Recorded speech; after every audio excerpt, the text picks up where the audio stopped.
once you reach that point, it's going to be smooth sailing after that. Those were the directions I got when I was at a adventure park getting ready to climb this telephone pole. And once I got to the top of the telephone pole, I was supposed to be safe because then I just had to jump 8 feet out from the telephone pole and grab onto the trapeze to be able to swing to the other side safely. And I remember all of the feelings that I had that day as I started to climb, because heights and I don't always get along really well.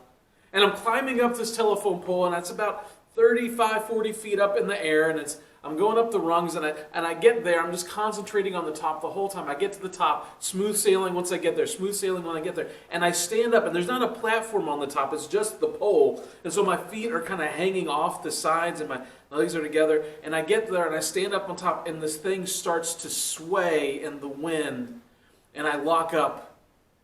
And the horn of the train that's suddenly barreling by is shaking this thing as it moves in more. And I had to summon up the courage in that moment, because I knew if I just made the leap, once I got to the top, it was smooth sailing. And I go and I brace myself and I jump out as hard as I can, and I fall short of the trapeze. And I start falling.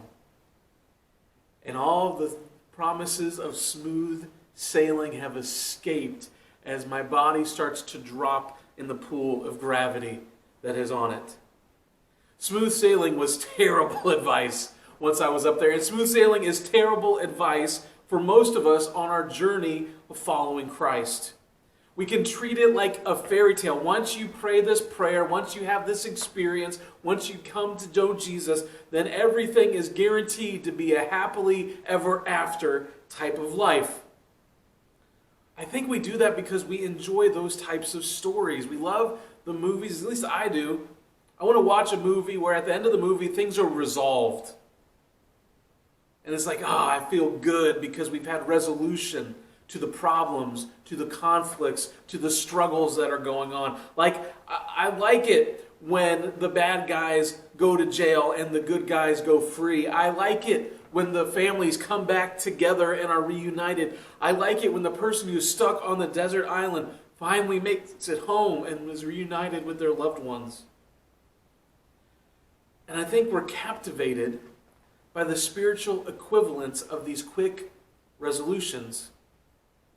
Because the truth is, sometimes those happen. Sometimes God works in just incredibly miraculous, quick ways that inspire us. Like the addict who goes cold turkey and never has to go back. Or the cancer that was there on one scan, and then you come and pray with your church family and you go back to the doctor and it's gone. Or the life that just does a complete 180. We love these stories because they show the power of God and they're inspiring to us, and we want to share them and we want to hear them, but we can also start to think that our testimonies, the story of what God's doing in our life, has to be like that. And if we don't have those kind of incredible moments where we just reached this point and then it was smooth sailing, then something must be wrong with us and our journey with Christ. Because not all of our stories resolve that quickly or that neatly. Because sin has damaged us all so deeply. When you come from places where abuse over and over and over again has shattered your identity, your ability to trust, your ability to hope for the future, it takes often more than just one moment to be brought back together. When the shame of what you've done or what's been done to you weighs down your thoughts, and every time it gets quiet, these tapes replay in your mind, it takes time to put them on mute. And when injustice has left scars on your life, when loneliness is suffocating you, it oftentimes takes more than one experience or one moment to suddenly break everything free. That it's just all smooth sailing after that. Because when we reach that point where we were told it's smooth sailing and it's not, we start to leap out like I did in our own strength, hoping to reach the other side where it will be safe again, where it will be easy again, where it will be smooth again, and we can't do it. The psalmist described being in these places as being in the depths or hidden in the darkness that just engulfs us. And we find ourselves there often when the pain of our past is so strong, or the struggle in our present is beyond our strength, or our hope for the future has been shattered. And then oftentimes when we find ourselves in those places, we feel like I felt as I was falling back down to earth after climbing up that place. Betrayed, broken, scared.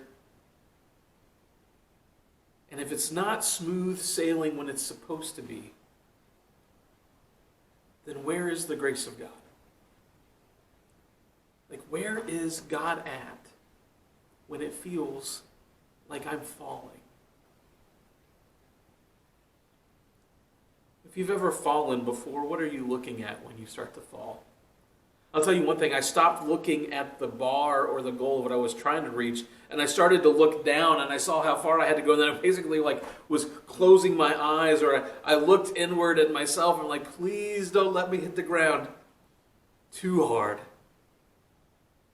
And because when we start to feel those feelings of falling and fear and all those things, we often stop looking at what we're headed towards or looking around us, and we focus in on what's going horribly wrong, that we miss the grace in our lives. We just don't know how to look for it because we're looking for something else. We thought that grace looked like smooth sailing. And so we thought our life with Christ was going to look certain ways that it doesn't. Like we thought we're looking for grace and we can't find it because we thought grace would erase the memories that we have in our lives. Like, wouldn't that be nice? Like, if you didn't have to remember what had been done to you or what you did before, because some things are so damaging, it just messes us up. But the problem is, sometimes the things that are so damaging are things we should not forget, even as they're the things we don't forget. When I was engaged to Megan one day, I wanted to make her a meal. She came over to where I was living, and I made a nice grilled, I marinated some chicken, I was grilling it, and things were going well, but I was busy talking to her while I was grilling, and I wasn't paying that much attention, so when I turned back towards the grill, I tripped over something that was on the ground, and I went to catch myself with my hands on top of the grill. And I burned myself worse than I have ever been burned before. And I can talking about it, I kind of still feel on my hands where I had got that damage from those burns. And I got to tell you, remembering what had been done changed a lot of how I approached cooking and grilling afterwards. There were some things that had been done to us that, while we might need to heal from them, we may not need to forget them for ourselves. But we think grace is just going to take it away. We think that grace and smooth sailing looks like being exempt from the damage that has been done to us or by us in our lives. It's not that we're going to forget it by itself, but we're also going to get rid of the consequences of what has happened. And sometimes that does happen. Sometimes God just kind of comes in and just one swoop of His grace, everything is cleaned up. But sometimes He nudges and He moves more slowly, and He works in us in a little deeper way. And the problem is, a lot of us have been damaged not just in one way. It's not like just set the bone and it's fixed. We've been damaged in complex ways. Ways that are tied to our identity. Ways that are tied to our lives, so that, like, if you were to take the consequences or the scars or the pain or the hurt or whatever it is away, I don't know how life looks without that. Like, if you've been in the dark for too long, the light is scary.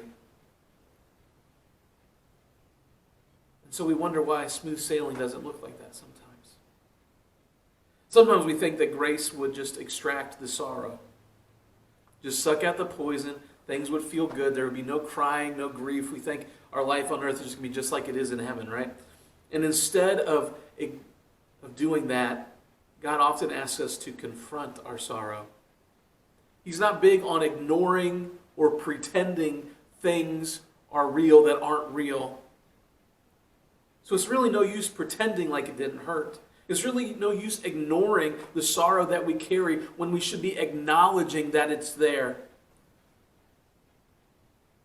We have a God who mourns with those who mourns. The feelings of hurt, the feelings of loss that we carry around are real. And you can't just rush through the grief and sorrow that comes from them. So where is the grace of God when you're falling? Where is the grace of God when the smooth sailing you thought you were supposed to have disappears? I'll be honest, when I started to fall, I wasn't thinking about anything other than the fact that I was falling.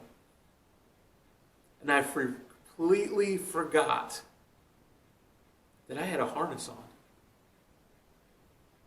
And so I was still scared. I was still hanging in the air, but I was held in place because everyone else in that group that I was there with, people who loved me and cared for me, were holding on to the end of this harness to make sure that I did not hit the ground too hard. No matter where you are, even when you are in the midst of falling from heights you never dreamed of falling from, you have something holding you. You have someone holding you in the grip of His grace that loves you and cares for you more than you could ever imagine.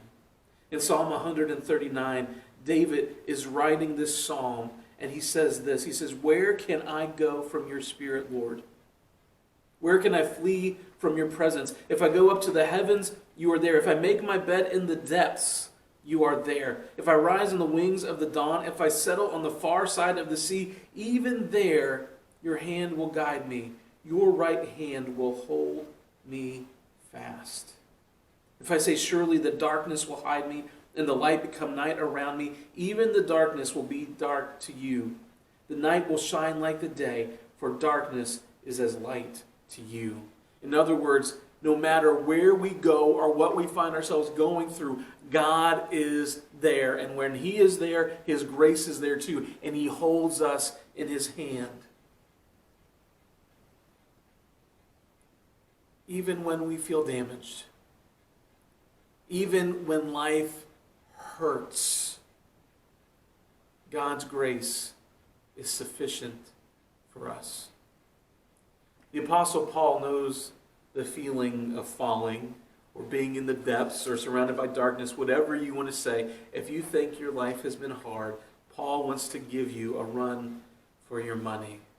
In 2 Corinthians chapter 11, he's talking about this, and he's trying to get across that he knows what it's like to go through these hard things. The smooth sailing has not been the story of his life since he's met Jesus.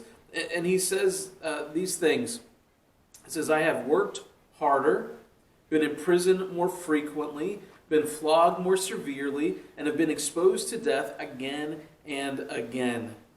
5 times I received from the Jews the 40 lashes minus 1. 3 times I was beaten with rods. Once I was stoned. 3 times I was shipwrecked. I spent a night and a day in the open sea.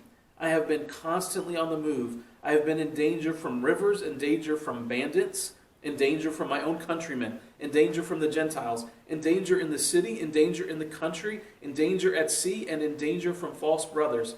I have labored and toiled and have often gone without sleep. I have known hunger and thirst and often gone without food. I have been cold and naked. Besides everything else, I face daily the pressures of my concern for all the churches. Who is weak? Do I not feel weak?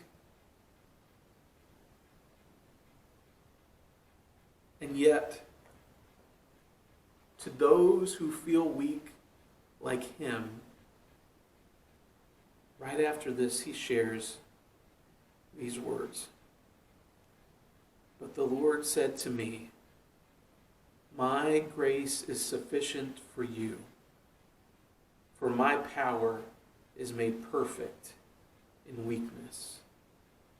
Therefore I will boast all the more gladly about my weaknesses, so that Christ's power may rest on me. That is why, for Christ's sake, I delight in weaknesses, in insults and hardships, in persecutions and difficulties. For when I am weak, then I am strong." This is the sufficient grace of God. This is what grace does in the places and in the moments when we are falling and our weakness is radically on display. Grace is still there. Christ is still there. And the grace of God in those moments reframes our stories. Too often we feel like the places where we've fallen or our hurt or our shame or our guilt or whatever the damaged parts of us are, we believe that is the defining characteristic of our stories. But that's not what it is. Your pain and your brokenness is not what defines you. The main thing that defines you is God's presence in your life and His loving kindness towards you. Your base identity is that you are loved by God.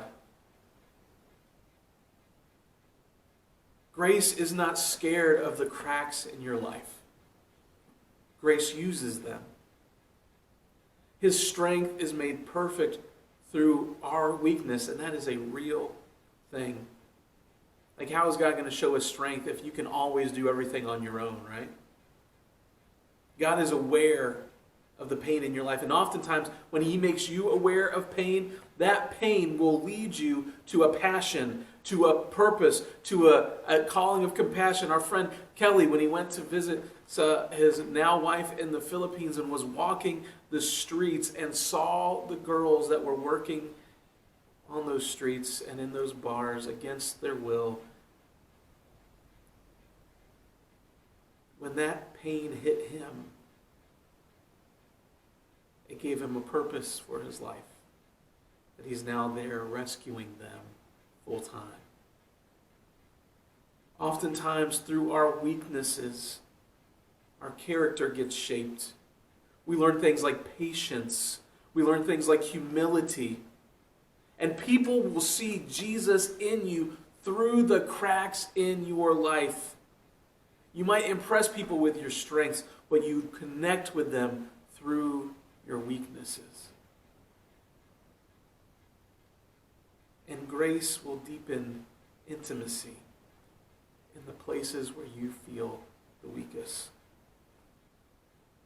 Have you ever been with people that are really closest to you when you're hurting and broken? They don't need to speak much in those moments. They just need to be present. And especially when you are in places of deep sorrow. God is not far away and absent, but He has come to be with you and to be present. And in that place, sitting in His presence, in the grip of His grace, is like crawling into a loving Father's lap, where it is safe to cry in His hugging embrace.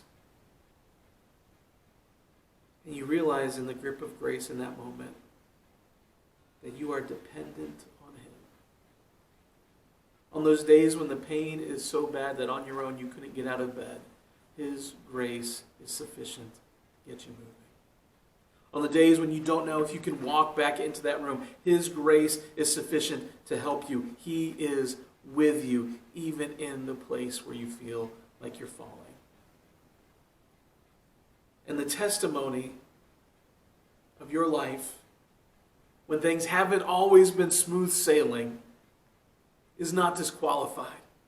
In fact, it demonstrates the power and strength of God. It's a chance for God to remind us again and again that we are invited to be with Him, that He is the source of our strength and the grace in our lives.